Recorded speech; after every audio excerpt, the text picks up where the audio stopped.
Bom, turma do oitavo ano, nós vamos dar continuidade à nossa aula de história, cujo conteúdo é o quê? Vê se vocês se lembram.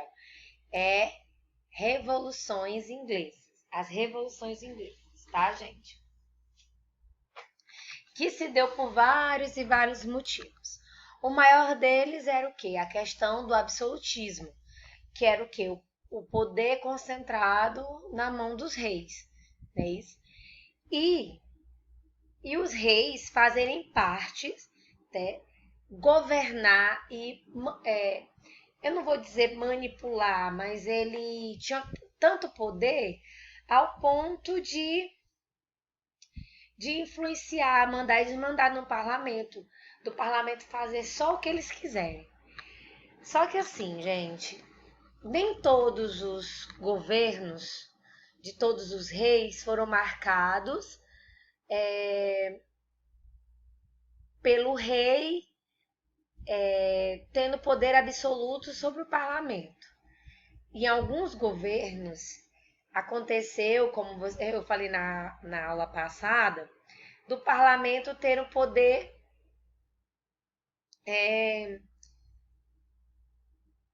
afastado do rei, tomar decisões sem necessariamente pedir ao rei, tá? Temos aqui dois tipos de parlamento, tá?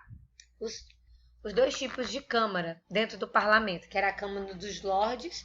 Os lordes eram ocupados pelos que rezavam, tá? Que eram os lordes espirituais, que era a cúpula do clero anglicano, que eram os lordes temporais, nobres, titulados, barões, duques, condes. Além da igreja, tinham a nobreza, tá? Todos eles aqueles que eram adaptos ao anglicanismo. Também a Câmara dos Comuns. Quem era a Câmara dos Comuns? As câmaras dos comuns eram compostas pelos proprietários rurais, a alta burguesia, ninguém pobre, tá, gente? Comerciante, traficante de escravos, tá certo? Era, na sua maioria calvinistas, tá? Aí veio a Revolução Puritana. O que foi a Revolução Puritana? Para submeter a todos, promovendo uma união religiosa, procurou impor o anglicanismo também à Escócia. Os escoceses se rebelaram e invadiram o norte da Inglaterra. Ou seja, gente, a Escócia era extremamente católica, tá? Era católica. E a Inglaterra era protestante, tá? Ou seja, anglicanista. E aí, o que aconteceu? A Inglaterra queria impor à Escócia o anglicanismo, que eles adotassem a religião anglicana, tá? Só que os escoceses se rebelaram, se revoltaram e invadiram o norte da Inglaterra. A crise reforçou o rei convocando o parlamento, ou seja, mediante essa situação, essa crise. Eu não sei se vocês já assistiram algum filme na Netflix ou no YouTube, onde mostra que geralmente quando tinha algum conflito, dentre alguns conflitos, o rei convoca o parlamento, tá? Que são esses representantes. Para quê? Para tomar decisões. Este destituiu a Câmara Estelada, despojou o rei de sua autoridade e aprovou uma lei que tornava obrigatória a sua convocação a cada 3 anos, independente de determinação do monarca. No ano seguinte, a revolta na Irlanda católica foi o estopim da Revolução Inglesa, pois o parlamento se recusou a entregar o comando do exército destinado à reconquista da Irlanda a Carlos I. Ou seja, gente, com toda essa questão da Escócia se rebelar contra a Inglaterra, invadir a Inglaterra, ocasionou uma crise. Essa crise fez com que o parlamento fosse convocado, e aí o parlamento fez o quê? O parlamento, a Câmara Estrelada, né, fez o quê? Despojou o rei. O que é despojar o rei? tirou a autoridade do rei, do parlamento, e criou uma lei, o parlamento mesmo criou uma lei, tá? Que obrigava a convocação do rei a cada 3 anos, independente da sua decisão. Cada 3 anos ele tinha que comparecer, tá? E com isso, bem depois, no ano seguinte, teve uma revolta na Irlanda Católica, que foi mesmo o ápice para a Revolução Inglesa, tá? Pois o parlamento se recusava a entregar o comando do exército destinada à reconquista da Irlanda de Carlos I, tá? O que aconteceu, gente? Uma guerra civil. De um lado estava o rei, apoiado pelos católicos e anglicanos, que eram os cavaleiros. De outro, a Câmara dos Comuns, apoiados pelos puritanos, cabeça redonda, que era chamado, tá? Então, mediante tudo isso, aconteceu uma guerra civil, porque algumas pessoas estavam ao lado do rei e outras pessoas estavam ao lado dos puritanos, tá? Da Câmara dos Comuns, né? Quem é que apoiava o rei? Os anglicanos e os cavaleiros, que era a nobreza, tá? O alto da nobreza. E do outro lado estavam os burgueses. Nobre não, os burgueses. Lembre-se que os burgueses eram os comerciantes, pessoas que tinham dinheiro, mas não tinham tanto poder político, tá? Eles estavam aí nessa transição, eles querendo entrar, querendo obter poder, tá entendendo? Então,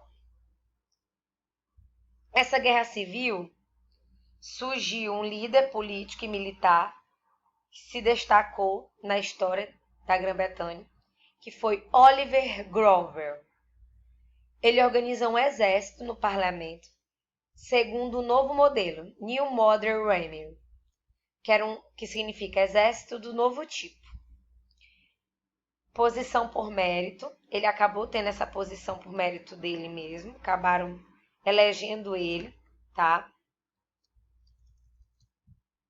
Niveladores, que é Levery, grupos políticos compostos principalmente pela massa de camponeses artesãos que reivindicavam sufrágio universal e a devolução das terras cercadas aos camponeses. Tinha grande influência do exército. Esse grupo aí, gente, esse grupo político era composto pelos camponeses, pessoas mais simples, tá? Que queriam o quê? Que suas terras fossem devolvidas. Mas eles tinham um pouco do apoio do exército. Em 1645, os soldados do parlamento venceram as tropas do rei Carlos I, que era do rei. Em 1645, Carlos I foi preso.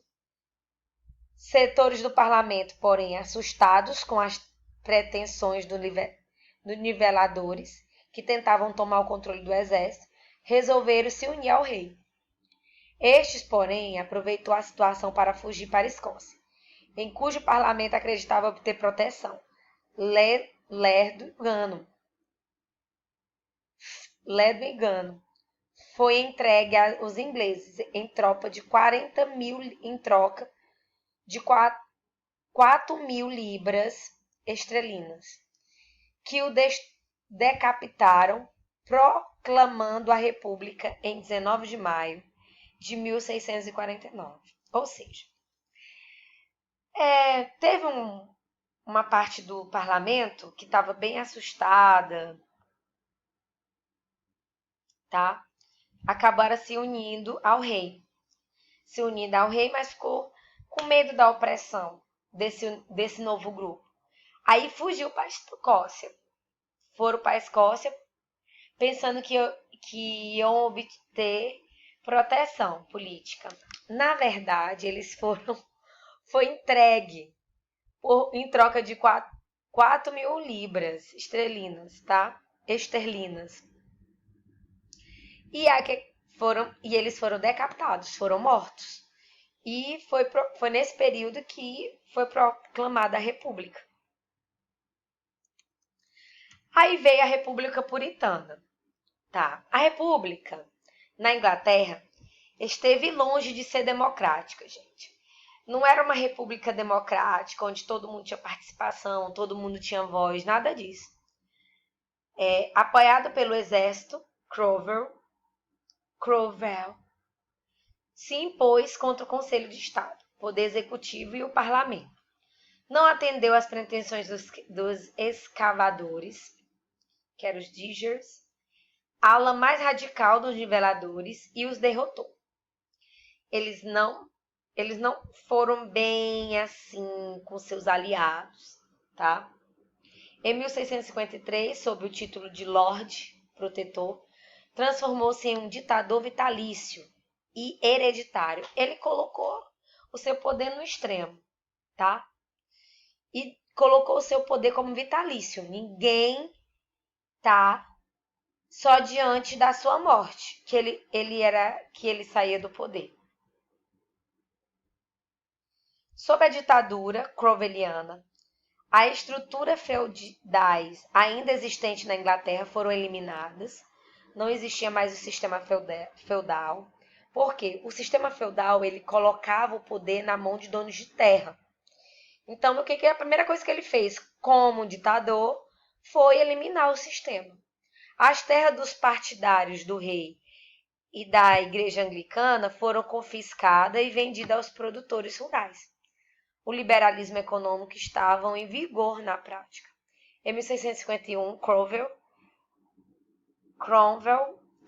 publicou o Ato de Navegação, que era uma lei de navegação marítima, que permitia a importação pela Inglaterra somente de mercadorias estrangeiras, transportadas em embarcações inglesas, ou de países que produziam as mercadorias importadas. Ou seja, como ditador, ele também colocou outras leis, tá? E uma delas foi o quê? Que toda mercadoria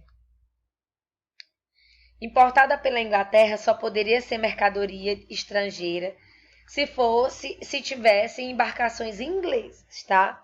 Se fosse de outras embarcações de outros países, não poderia, tá? Atracar e nem ser comercializado. O ato de navegação provocou uma forte reação nos holandeses. Por quê? Porque os holandeses faziam comércio. Obtinham muito lucro com o comércio marítimo inglês. Os dois países mergulharam numa guerra que durou 2 anos. Em 1654, com a vitória da Inglaterra, marcando o início efetivo da sua hegemonia marítima, ou seja, só ela que navegava. Aí teve a restauração monárquica. Após a morte de Cromwell, em 1658, seu filho Richard assumiu o poder, porém não conseguiu se manter à frente do governo, pois não dispunha da mesma autoridade do pai sobre o exército, ele não tinha o mesmo poder, a mesma autoridade. Carlos II, filho do rei decapitado, assumiu o trono da Inglaterra, Escócia e Irlanda. A proximidade destes com o rei da França, Luís VI, o protótipo do absolutismo, tornou suspeito ao parlamento, mas seu reinado a partir de 1660 durou 25 anos ainda. Foi sucedido em 1685 pelo seu irmão Jaime II, que procurou estabelecer o absolutismo e o catolicismo na Inglaterra. Trouxe de volta o catolicismo, tá, gente? O fato de ser católico e afastava de ambas facções do parlamento. Logo depois teve a Revolução Gloriosa, que eu não vou falar agora, vou deixar para falar em outra aula, tá? E vocês vão responder algumas questões sobre a Revolução Puritana.